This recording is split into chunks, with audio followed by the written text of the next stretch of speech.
वो कहते हैं ना कि कभी किसी को इतना मत चाहो कि उसके जाने के बाद तुम खुद को ही खो दो। तुंग के साथ भी कुछ ऐसा ही हुआ। अब उसका साथ ही कोई इंसान नहीं, बस सिगरेट और शराब है। वो हर कश में थोड़ा खुद को जलाता है, हर घूंट में थोड़ा खुद से दूर होता है। उसकी कहानी शब्द नहीं, दर्द है, और उसकी इस बर्बादी का राज तो आपको इस वीडियो के अंत में ही समझ आएगा। सालों बाद तुंग का लंगोटिया यार राय स्टार, जो शहर में पढ़ाई करने गया था, गांव लौटा। उसने जब तुंग को इस हालत में देखा तो वो अंदर तक हिल गया। उसने तुंग से बहुत बात करने की कोशिश की, लेकिन तुंग चुप रहा। राय स्टार समझ गया कि बात गहरी है। वो सीधे तुंग के घर पहुंचा और उसकी माँ से पूछा, माँ, तुंग की ये हालत कैसे हो गई? पहले तो वो ऐसा नहीं था। तुंग की माँ की आंखें भर आईं। वो धीमे स्वर में बोली, बेटा, ये सब पिछले 1 साल की बात है। मेरा तुंग बहुत सीधा साधा था। रोज गांव के चौक पर चाइनीज का ठेला लगाता था। जितनी भी कमाई होती थी उसी में हम दोनों का जीवन बहुत शांति से गुजर रहा था। लेकिन एक दिन उसके ठेले पर एक बहुत ही सुंदर लड़की आई, सानिया। उसने तुंग से चाइनीज मांगे और तुंग उसे बस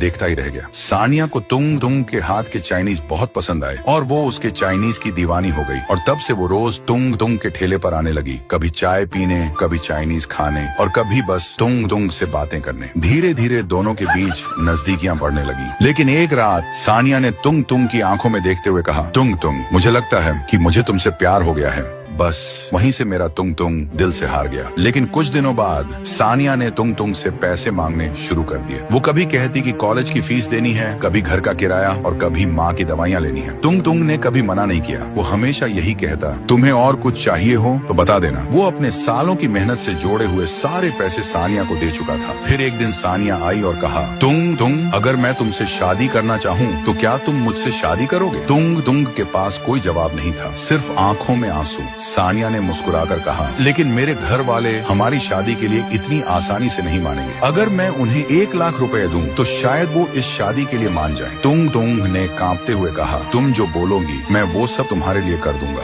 लेकिन वादा करो तुम मुझे कभी छोड़कर नहीं जाओगी। सानिया ने वादा किया कि वो उसे कभी नहीं छोड़ेगी। अगले ही दिन तुंग को किसी भी तरह 1 लाख रुपए इकट्ठा करने थे। उसने अपना चाइनीज का ठेला बेच दिया, माँ के गहने चुपके से निकाल कर बेच दिए और कुछ पैसे दोस्तों से उधार लेकर वो पूरा 1 लाख रुपए सानिया को दे आया। वो दिन उसकी जिंदगी का सबसे खुशियों भरा दिन था। उसे इतनी खुशी हुई कि पूरी रात उसे नींद नहीं आई। वो बस आसमान की ओर देखता रहा, तारों को निहारता रहा और बस अपनी और सानिया की शादी के सपने सजाता रहा। लेकिन अगली सुबह जो हुआ वो तुंग ने सपने में भी नहीं सोचा था। तो दोस्तों, अगर आप जानना चाहते हो कि आगे क्या हुआ और तुंग की ये हालत कैसे हुई तो मुझे फॉलो करके कमेंट करें। पार्ट 2 चाहिए।